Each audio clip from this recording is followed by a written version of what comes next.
Mr. Toastmaster, Toastmaster members, and our honored guests. I believe I can fly. Yes. I believe I can touch the sky. Wait a minute. I gotta do some planning here. We're 3 weeks out. Gonna be flying soon. I want to talk to you about a few travel tips to consider before you get on board of that airplane. I Googled, I looked on the internet, and I found some tips that are really good. This is the time to fly. It's at the end of the year. You say, oh, it's so hectic. The holidays are here. Why not have a holiday away from home? Think about it. Number one, you need to book ahead, at least 3 weeks ahead. The sooner the better. Look online, check it out, see where the best prices are, and then book your ticket.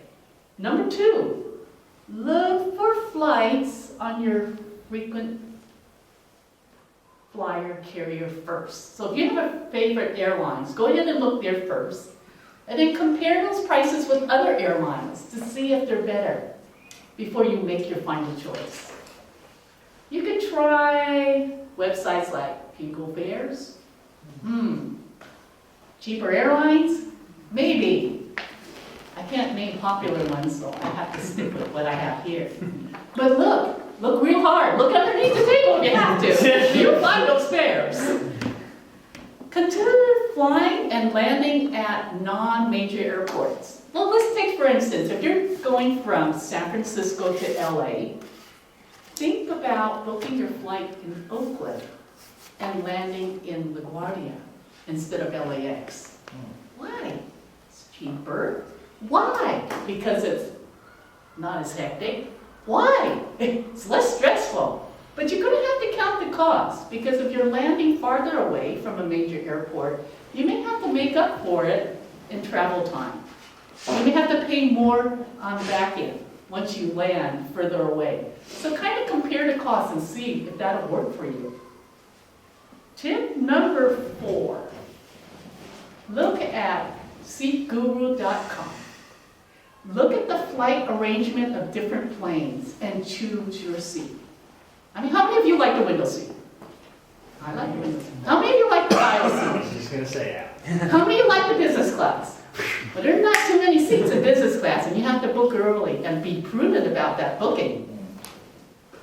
Tip number 5, request special assistance or equipment before you get on board. You see those people in wheelchairs? You see those people on carts? Sometimes it's more prudent to request that type of service before you get to the airport. Otherwise, you'll be waiting in the airport looking, when is it going to come? I had an experience when traveling with my husband the last trip. We were on our way to Honolulu. And he was walking a little slower, and this staff member noticed his cane. It's nice to have a cane. He came right in back of him and scooped him in a wheelchair and just took him the rest of the way. He liked that ride. It was wonderful. He got a free ride to the airport. It was great. Tip number 6, you need to travel as light as you can, especially if you're traveling with children. Okay, so you have your stuff on one shoulder, you have the baby stuff on the other shoulder, you have the stroller to think about, and if you are changing over or you have a layover, remember you've got to carry all that stuff. So travel as light as you can. Yes, you got to bring the necessities, but be creative in traveling light, because the longer you lug it, the heavier it gets. Number 7, look at the layout of the airport, especially if you're going to have a layover. My husband and I went to Albuquerque once, never been to Albuquerque. We had to land in Phoenix for a layover. I looked at the layout of the airport, and I found out that the airplane landed in one part of the terminal. Our connecting flight was way on the other side of the terminal. We had 20 minutes to get from that part of the terminal to the other part of the terminal. You know what? We took a real fast walk from there to there, real quick, after we got off the plane.